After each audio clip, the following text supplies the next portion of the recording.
Hoy hablaremos de la era cenozoica, que abarca distintos periodos: paleógeno, neógeno y cuaternario. A continuación les enseñaremos lo que fue y lo que hoy es.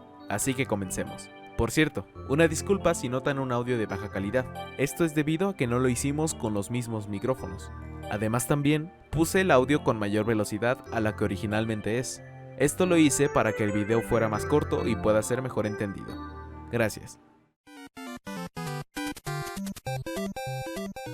Comenzó hace 65 millones de años y duró hasta hace 23 millones. Durante los 42 millones de años del Paleógeno, destacó la gran evolución sufrida por los mamíferos, partiendo de pequeñas y poco importantes especies anteriores. Parte de los cambios afectaron el tamaño de las especies, que creció considerablemente. El Mioceno comenzó aproximadamente hace 23 millones de años y finalizó hace 5.300 millones de años. Ahora hablemos de su geología. Durante la época del Mioceno se pudo observar una intensa actividad geológica, ya que existía un gran movimiento por parte de los continentes, que continuaban su desplazamiento a partir de la deriva continental. También se dio la formación de los Himalayas por la colisión entre el subcontinente indio y el continente asiático hace 55 millones de años. Por otro lado, el movimiento de las placas tectónicas acabó cerrando los estrechos Rifeño y Bético, provocando la desaparición del mar Tetis. Ahora hablemos del clima. El clima de esta época se caracterizaba principalmente por temperaturas bajas, pero por la expansión de hielo en ambos polos, algunos ambientes tuvieron que adquirir condiciones de aridez, ya que no eran capaces de retener humedad. Más o menos en la mitad del Mioceno es cuando comenzó a aumentar considerablemente la temperatura a nivel global.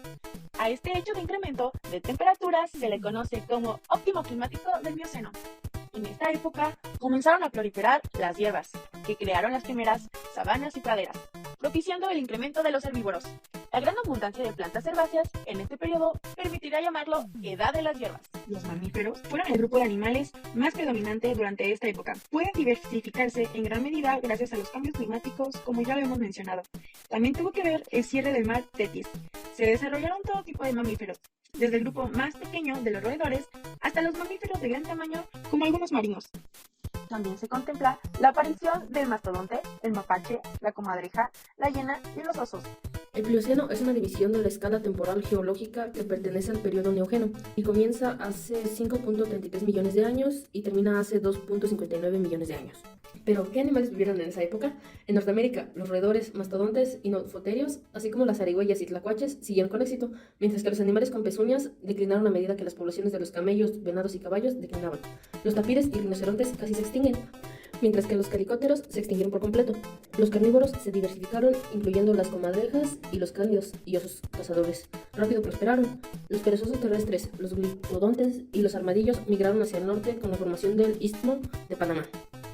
En Eurasia, los roedores prosperaron, mientras que la cobertura de los primates de fino, los elefantes gonofetídeos y stegodontes tuvieron éxito en Asia. En 2002, los astrofísicos Benítez, Maíz Apelanis y Caneles dedujeron que hace aproximadamente 2 millones de años, hacia el final del Plioceno, una estrella del grupo de estrellas O y B de la Asociación Estelar de Scorpius Centaurus, a unos 130 años de luz de la Tierra, explotó como supernova, lo suficientemente cerca de la Tierra como para provocar un gran deterioro en la capa de ozono, lo que pudo haber sido la causa de una extinción masiva en los océanos.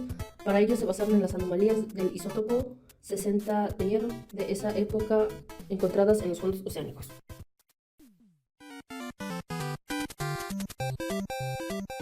Yo les hablaré acerca de qué fue el periodo cuaternario. En la escala temporal geológica, el periodo cuaternario es la última división temporal de la era cenozoica. Se inició hace 2,5 millones de años, cuando culmina el neógeno, y se extiende hasta la actualidad, o hasta el inicio de la historia de la civilización humana. Quizá porque es relativamente reciente, es el periodo de la historia geológica más y mejor estudiado de todos, pues sus huellas, fósiles y sustratos pueden hallarse sin dificultad cerca de la superficie de la Tierra y en el fondo marino. En este periodo apareció el Homo sapiens en la Tierra. El Pleistoceno inicia hace unos 2,5 millones de años y culmina hace unos 126.000 años, abarcando 4 edades diferentes. El Holoceno inicia hace unos 12.000 años aproximadamente y se extiende hasta el surgimiento de la civilización humana, sin dividirse en edad alguna. Uno de los elementos más importantes del Cuaternario es la aparición de la humanidad. Las últimas 3 especies fueron claramente el Homo sapiens, la única especie no extinta hoy en día, o sea nosotros pues. Algo también muy importante es la fauna en el Cuaternario. El 90% de los fósiles animales hallados provenientes del Cuaternario tienen una alta semejanza con sus especies modernas conocidas, es decir que hubo una variación mínima en las formas evolutivas exitosas durante el tránsito desde el Pleistoceno hasta hoy. La mayoría de grandes especies, mamíferos en su casi totalidad, se adaptaron al clima de las regiones en que vivían, sobre todo durante las eras glaciales. Predominaban carnívoros de gran tamaño como los tigres dientes de sable o herbívoros como los mamuts lanudos, bisontes y otros animales de mucho pelo. Así como los insectos durante el Mesozoico, los mamíferos gozaron de un enorme tamaño durante el Pleistoceno. Las razones de ello se desconocen, pero los descendientes modernos de las criaturas de entonces resultan mucho más modestas en su tamaño. Al término de las glaciaciones, muchas especies sufrían extinciones focalizadas, en las que no se descarta, hacia finales del Pleistoceno, la intervención de los seres humanos primitivos, activos cazadores grupales. Y ahora sí, ya por último, la historia humana resumida. La historia de nuestra especie inicia hace más o menos 10.000 años, de manera desigual dependiendo de las distintas cunas de la civilización conocidas. Se suele vincular con la aparición de los primeros asentamientos humanos, con el descubrimiento de la agricultura, la construcción y la forja de los metales. Otras teorías identifican ciertos elementos culturales como los mínimos para empezar a hablar de la humanidad, como el enterramiento ritual, la prohibición del incesto y el inicio de las narraciones. Del modo que sea, esta historia comprende una primera parte llamada prehistoria. Una segunda parte conduce hacia el presente de nuestra civilización, hoy en día. Y ahora sí, ¿alguna pregunta?